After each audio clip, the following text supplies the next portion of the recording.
మాజీ TTD chairman Aadikeshava Naidu, మాజీ Chittoor MLA Satyaprabha అందరికీ ఆదర్శప్రాయమని ఎమ్మెల్యే గురుచాల జగన్మోహన్ అన్నారు. సీతమ్స్ కళాశాలలో వారి జయంతి వేడుకలను బద్రీనాథ్ ఆధ్వర్యంలో ఘనంగా నిర్వహించారు. చిత్తూరు నగరంలోని సీతమ్స్ కళాశాలలో దివంగత ఎంపీ ఆదికేశవ నాయుడు, సత్యప్రభల చిత్రపటానికి పూలమాలలు వేసి ఘన నివాళులు అర్పించారు.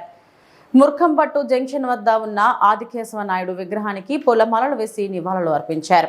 ఈ సందర్భంగా ఎమ్మెల్యే మాట్లాడుతూ టీటీడీ చైర్మన్ గా తిరుమల పవిత్రతకు ఆదికేశవ నాయుడు కృషి చేస్తారన్నారు. ఎమ్మెల్యేగా చిత్తూరును సత్యప్రభ ఎంతగానో అభివృద్ధి చేశారన్నారు. దంపతులు అందరికీ ఆదర్శప్రాయులన్నారు. అనంతరం భారీ ఎత్తున అన్నదాన కార్యక్రమాన్ని నిర్వహించారు.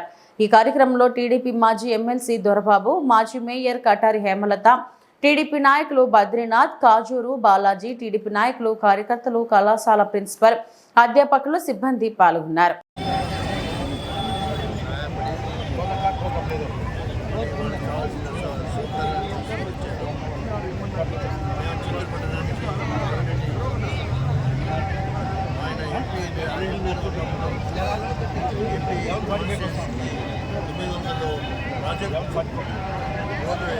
వాటర్ ట్యాంక్ పైప్ లైన్ ప్రతి విలేజ్కి 900 ప్రాజెక్ట్స్ చేసి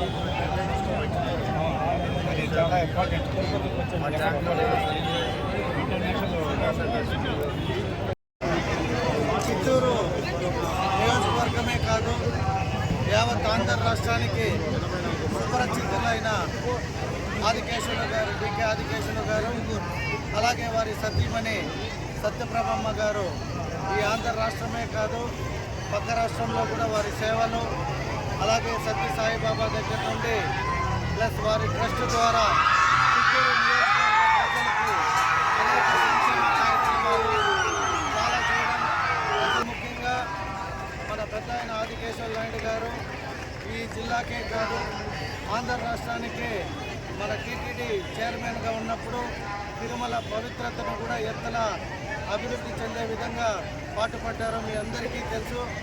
వారు తదనంతరం వారి సతీమణి అయిన సత్యప్రభమ్మ కూడా ఈ నియోజకవర్గ ఎమ్మెల్యేగా అనేక కార్యక్రమాలు ప్రజలకు ఎప్పుడు అందుబాటులో ఉండేవారు. సో వారి స్ఫూర్తితో మేము కూడా ఇవాళ యువత ఎమ్మెల్యేగా వారిని ఆదర్శంగా తీసుకుంటూ వారి జన్మదినోత్సవం సందర్భంగా అనేక కార్యక్రమాలను ఏర్పాటు చేసిన ఆదికేశవ గారి తమ్ముడైన బద్రి అన్నకి, అలాగే సీతం మేనేజ్మెంట్కి ప్రత్యేక ధన్యవాదాలు తెలియజేసుకుంటూ ఈ కార్యక్రమం ఇంకా మధ్యాహ్నం కూడా మన సర్కిల్ గాంధీ బొమ్మ దగ్గర అన్నదాన కార్యక్రమం కూడా ఉంటుంది. కాబట్టి అందరూ ఇచ్చేసి వారి ఆశీస్సులు, వారికి మీ యొక్క దీవెనలు ఉండాలని కోరుకుంటున్నాను.